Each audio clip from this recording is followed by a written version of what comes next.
ये नहीं करते, उजागर नहीं करते। यहाँ पे पृष्ठभूमि ये देखना पड़ेगा कि जब ये बना मंडल आंदोलन बना, वो एक कारण ये था कि चौधरी देवीलाल की सरकार जो एक ये बनी थी वीपी सिंह के समर्थन में, तो उन्होंने समर्थन हटा दिया उस टाइम पे। तो इसी कारण से ये वीपी सिंह ने मंडल आयोग की एक प्रक्रिया शुरू कर दी। तो रिजर्वेशन आखिर सच्चर कमेटी जो एक बनी थी उस आधार पे एक आगे प्रक्रिया उसको लागू किया। किंतु रिजर्वेशन के असली विरोध क्या करना चाहिए वो बहुत सारे लोग नहीं समझते। यहाँ पे ये बात ये हो रही है, आदिवासी SC ST एक टोटल पॉपुलेशन हम ये देख रहे हैं कि 32% है ओवरऑल देखा जाए तो। आज अगर कास्ट की समीकरण जो आपने पिछली वीडियो में एक बनाया था कि जिसकी उतनी आबादी उसके हिस्सेदारी के विचार में भी आपने कुछ वीडियो भी बनाया था। किंतु कहने का ये मतलब है जितना भी एक परसेंटेज वो रिजर्वेशन मिलती है SC ST OBC इस तरीके से कैटेगरी में रखा गया है, तो उसी एक कंपटीशन में 32% लोग ऑलरेडी कंपटीशन में हैं। और उस कंपटीशन में जो भी एक सीट बचती है, मैं कॉलेज की प्रक्रिया के बात कर रहा हूँ, कॉलेज हो या जो भी नियुक्ति होती है सरकार के पद में, तो बहुत कम लोग ही उस जो एक सीट होती है उसको लाभार्थी बन सकते हैं, क्योंकि पासिंग परसेंटेज ही बहुत ही कम है ना। ऑलरेडी पासिंग परसेंटेज आपकी बहुत ही कम रखी गई है। तो इस हिसाब से तो ऑलरेडी आपकी जो पॉपुलेशन है तो वो बहुत ज़्यादा ऑलरेडी है। तो इस हिसाब से तो नियुक्ति हर किसी को नहीं दी जा सकती। तो ये बात ये हो रही है कि जब उस नियुक्ति या कोई एक सरकार ये भी हो, एजुकेशन सिस्टम में भी हो, जो एक खाली होता है सीट, इंजीनियरिंग हो, मेडिकल हो वगैरह हो, उन सबको आगे वो कॉलेज मैनेजमेंट सीट के लिए उसको दी जाती है। कहने का मतलब ये है कि एजुकेशन सिस्टम में ये एक धंधा बन चुका है, बिजनेस बन चुका है, उसी कारण से ही। दूसरा एक दृष्टिकोण ये भी देखना पड़ेगा कि जब SC ST के लाभार्थी उसके ऊपर आए, बहुत सारे लोग SC ST पहले थे, वो एक सरकारी नौकरशाह बन के उनके बहुत हद तक सुधार हो गई जो इकोनॉमी संदर्भ में, क्योंकि मूलभूत उद्देश्य यही है ना कि आपको समान अधिकार दिया जाए और आपको इकोनॉमी के आधार से ही आपको एक सपोर्ट दी जा रही है जो गवर्नमेंट की तरफ से। तो जब बहुत सारे लोग इस SC ST लाभार्थी के बाद में जो नेता की तरफ से भी हो या जो भी एक नौकरशाह बने हुए हैं, तो उनके बच्चे भी इसके लाभार्थी हो रहे हैं। जो एक समर्थ व्यक्ति इस श्रेणी में आते हैं, OBC हो या जो भी हो, वो भी लाभार्थी हो रहे हैं। तो असली जो एक इकोनॉमी के आधार पे जिसको देना चाहिए था, उनको शायद ये लाभ नहीं मिल रहा है। तीसरा एक ये भी कारण है कि जो SC ST या जो OBC के एक एडवांटेज ये भी दिया जा रहा है कि उनको उम्र जो एज एक्सटेंशन है बहुत ज़्यादा है, और उनको प्रमोशन भी गवर्नमेंट के तरफ से रिजर्व्ड है। और एक और चीज़ ये भी है कि इलेक्शन के टाइम पे SC ST के कैंडिडेट के लिए भी एक अलग कॉन्स्टिट्यूएंसी है, इतना उनको दिया जा रहा है। उनको एग्ज़ाम में भी एक जो फीस है बहुत कम है। बहुत सारे गवर्नमेंट एग्ज़ाम हैं उनके लिए SC/ST स्टूडेंट्स के लिए एक ये उपलब्धि दी जा रही है। तो इस हिसाब से शायद वो जो अंबेडकर जी ने जो एक कल्पना की थी उस हिसाब से शायद नहीं मिल रहा है। आप कुछ कहेंगे? देखिए, मैं तो ये देखता हूँ जो सिंगापुर है तो वो काफी गरीब था, इतना गरीब था कि उसको अलग कर दिया गया था गरीबी के कारण। और वो छोटा सा एक टापू जैसा, हाँ, तो अब उसने जब पॉलिसी वहां पर जो है ली कुआन यू वहाँ थे, तो उन्होंने पॉलिसी बनाई कि हमारे देश में मेरिटोक्रेसी रहेगी। हाँ, सिर्फ मेरिट के आधार पर तय होगा कि कौन व्यक्ति क्या बनेगा जी, बिना किसी पक्षपात के। और आज देखिए विश्व में उसका दूसरा तीसरा पोजीशन हो गया है कई कई। हाँ, जो सबसे गरीब देश था आज से 60-65 बरस पहले, वो आज विश्व का सबसे अमीर देशों में उसकी गिनती है। सबसे मेरिटोरियस है, वहाँ का एजुकेशन है, वहाँ की इंटरनेशनल लेवल की यूनिवर्सिटी उसके पास इतनी ज्यादा, इतना छोटा होकर के, जबकि भारत का वो 5000वां भाग है वो। उतना क्षेत्रफल है उसका। और तब उसका देखिए कि उसके पास इंटरनेशनल लेवल की इतनी यूनिवर्सिटी है कि भारत उसके सामने में मतलब कि वो 1-2% में है। तो ये कैसे हुआ? ये मेरिट को महत्व देने के कारण हुआ। तो हमारे देश में जो रिजर्वेशन का सिस्टम लागू किया गया खुश करने के लिए कुछ लोगों को, और या उसके ऊपर मानवता दिखलाने के लिए कि हम बहुत मानवीय हैं, और हम जैसे जो गरीब होता है तो उसको हम दान देते हैं, भीख देते हैं। तो उसी तरह से कि ये समर्थ नहीं है तो इनको हम रिजर्वेशन देंगे। हम उनमें सामर्थ्य पैदा नहीं करेंगे, बल्कि उनको उसी गैर सामर्थ्य वाली स्थिति में रहने देंगे, और उसके बाद जो है उसको वो स्थान दे देंगे, उसको पैसा दे देंगे, पद दे देंगे, बिना सामर्थ्य के ही। तो यह जो है हम लोग की जो फिलॉसफी जो आई,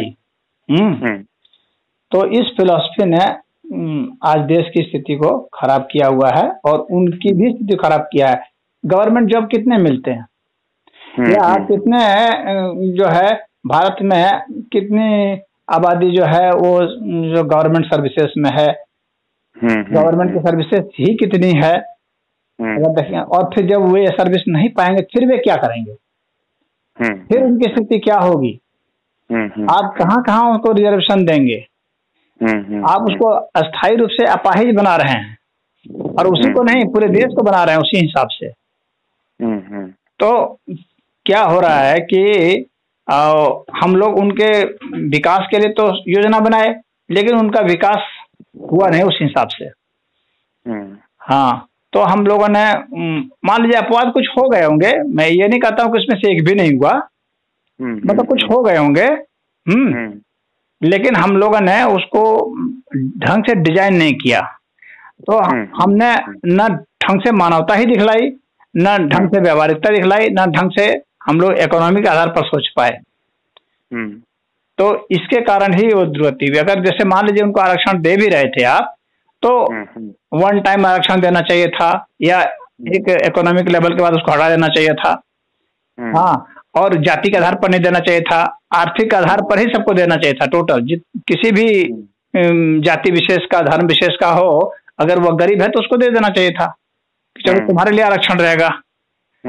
लेकिन यहाँ तो चूंकि वोट बैंक बना था, घृणा की राजनीति करनी थी जिससे कि अपनी सत्ता कैसे कायम रहे, तो उस आधार पर इस तरह से जातिगत आधार पर आरक्षण देने की व्यवस्था यहाँ शुरू हुई, और उसी का यह रिजल्ट हो रहा है आज हम देखते हैं। अब उनके पास क्या है, जब उनको नहीं मिला आरक्षण मतलब नौकरी में नहीं आ पाए हुए, तो फिर वे कहाँ जाते हैं, क्या करते हैं, फिर वही मजदूरी। हाँ, और अब मजदूरी भी धीरे धीरे वो खत्म होती जाएगी, क्योंकि इतना ज्यादा ऑटोमेशन हो गया है, मशीनें सब आ गई हैं और रोबोट सब आ रहे हैं, उनको कौन पूछेगा। तो उनका तो रिप्लेसमेंट होता चला जाएगा। तो अब दुनिया में उनकी कहीं मांग रहेगी नहीं।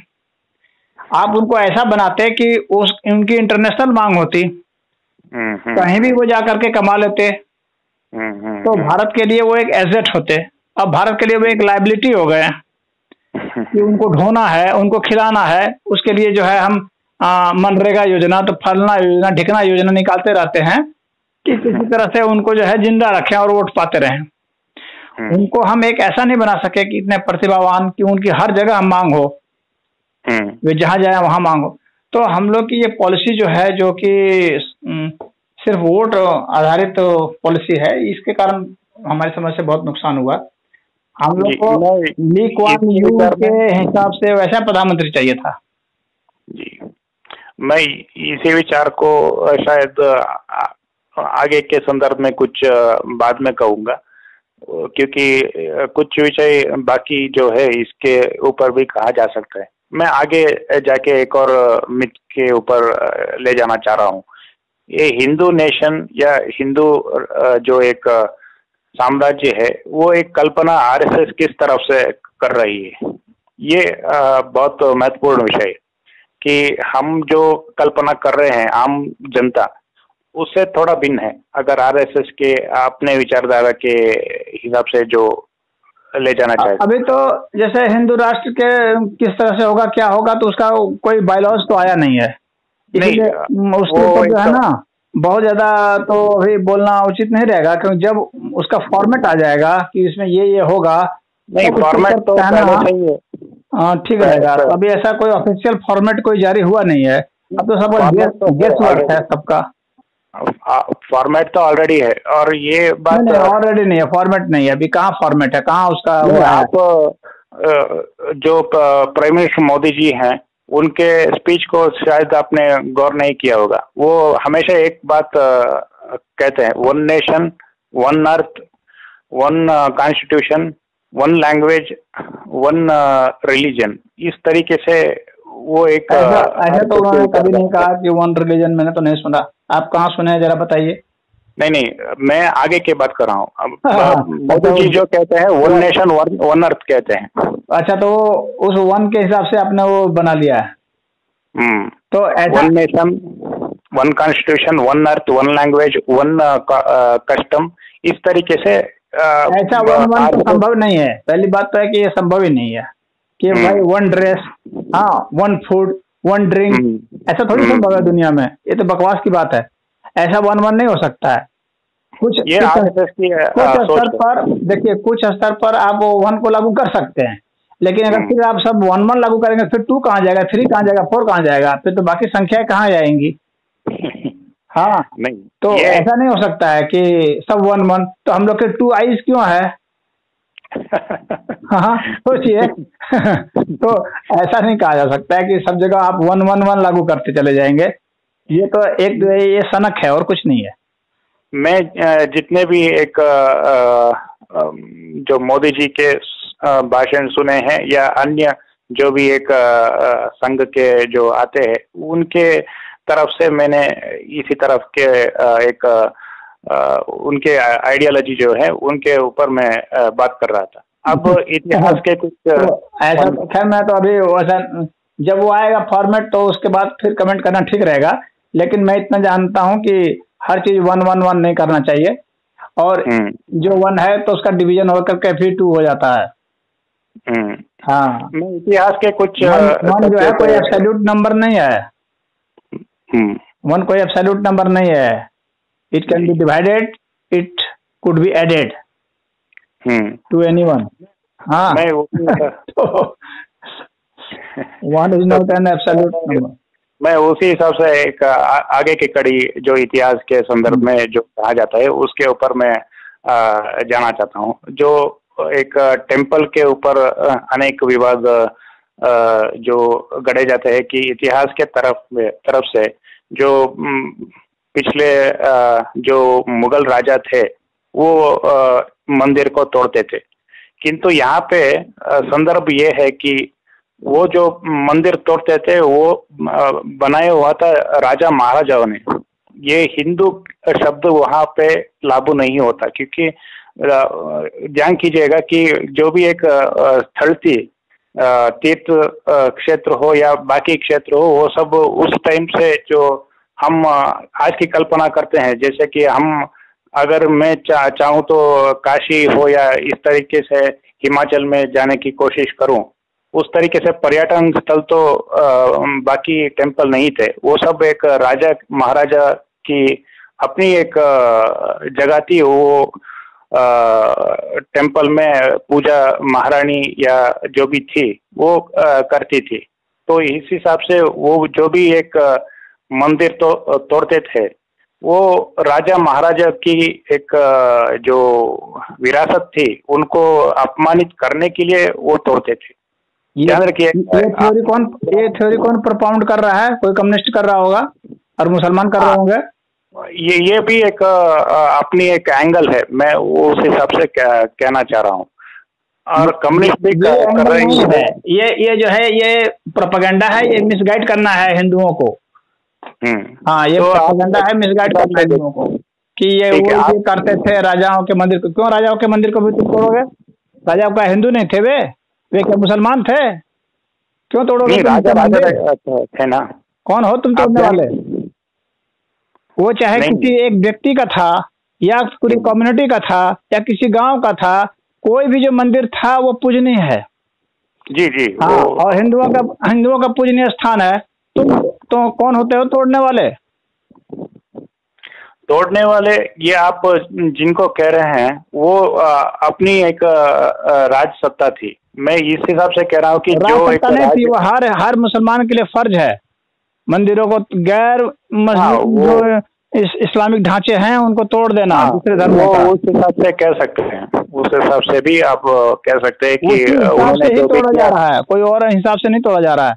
और ये जो है कम्युनिस्ट सब जो है और कांग्रेसी सब और ये मुस्लिम जितने इतिहासकार हैं, ये इस तरह का रचना रचते हैं कि हिंदुओं के मन में भ्रम डाल दिया जाए और हिंदू ये माने कि ये मुसलमान दोषी नहीं है, वो राजा लोग दोषी थे, आक्रांता थे। जी नहीं, ये मुसलमान सारे दोषी हैं और सदियों से हैं। जब से मोहम्मद ने वो किया तब से दोषी हैं और आगे भी दोषी रहेंगे ये, और ये सदैव यही काम करेंगे। अभी बांग्लादेश में कौन मंदिर तोड़ रहा है? कश्मीर में कौन तोड़ रहा था? आज के संदर्भ में अलग विषय है। आप अलग विषय है ही नहीं, आप पूरा एक निरंतरता है। मोहम्मद के समय से देख लीजिए अभी तक एक कंटिन्यूएशन है पीरियड का। कभी मैं इस हिसाब से कह रहा हूँ कि जो उस टाइम पे जो शब्द कहा जाता था हरिजनों के जो टेम्पल के प्रवेश थे, उनके लिए आंदोलन तो किया ना अंबेडकर ने, उसको नकार नहीं सकते ना। उस संदर्भ में तो हम दूसरे कहाँ की बात करने लगे। अब कहाँ की बात नहीं कर रहा हूँ, उस टाइम पे अब जो है पटांग बात करने लगे। अभी हिंदू और मुसलमान का वो हो रहा है, तो अब अंबेडकर को बीच में घुसा रहे हैं और हरिजन को घुसा रहे हैं। अंबेडकर के विचार में ये नहीं कहा, मैं जो विचार कर रहा हूँ वो कंटिन्यूटी है। क्योंकि मैंने जो एक कहा एंगल, मैं इस हिसाब से कह रहा हूँ कि भाई जोधाबाई के लिए अकबर ने एक मंदिर तो बनाई ना। आप उस विषय पे आपने सुना ही होगा। कुछ नहीं बनाया। कौन कहता है कि अकबर ने मंदिर बना दिया? कहा जाता है, मान लीजिए वो सब बात है। जोधाबाई ने खुद बनवाया। जी, जो भी हो उन्होंने बनाया था, किंतु वो सार्वजनिक तो नहीं था। जोधाबाई ने खुद बनाया, अकबर ने बनाया। अकबर ने बर्दाश्त किया। जी जी जी जी। बस यही आप कह सकते हैं कि अकबर ने बर्दाश्त किया कि उसकी एक रानी जो है, जो हिंदू है, वो अपने पूजा के लिए मंदिर बना रही है। बस मैं उसी उदाहरण से कह रहा हूँ कि वो सार्वजनिक तो नहीं था ना, कि रानी महारानी के जो टेम्पल बनी थी उनको सार्वजनिक तौर से कोई इससे मतलब नहीं होता। ये क्या कोई बात हुई कि सार्वजनिक ही मंदिर होना चाहिए? ये तो कहीं भी मंदिर का विधान में नहीं है कि हर मंदिर सार्वजनिक ही होना चाहिए। सार्वजनिक मंदिर भी होते हैं, व्यक्तिगत मंदिर भी होते हैं। जी। हाँ, ये दोनों होते हैं। एक व्यक्ति अपने घर के अंदर भी मंदिर बना सकता है, अपने लिए भी बना सकता है और सबके लिए भी बना सकता है, और सारे समाज मिल करके बना सकते हैं। वो तो हिंदुओं की अपनी आजादी है, इसमें दूसरे को बोलने का क्या मतलब है? अगर आप इसको ये कह रहे हैं कि ये सब प्रोपेगेंडा है तो ठीक है, मैं इसको ज्यादा आगे नहीं बढ़ा रहा हूँ, क्योंकि आपने जो काउंटर किया शायद वो भी हो सकता है, वो भी वही है ही, हो सकता नहीं है, वही है। इसके अलावा कोई सीधी नहीं कर सकता। पूरी हिस्ट्री आप देख लेंगे, पूरी उनकी फिलॉसफी देख लेंगे और पूरा उनका एक्शन देख लेंगे तो यही आपको मिलेगा, इसके अलावा और कुछ नहीं मिलेगा।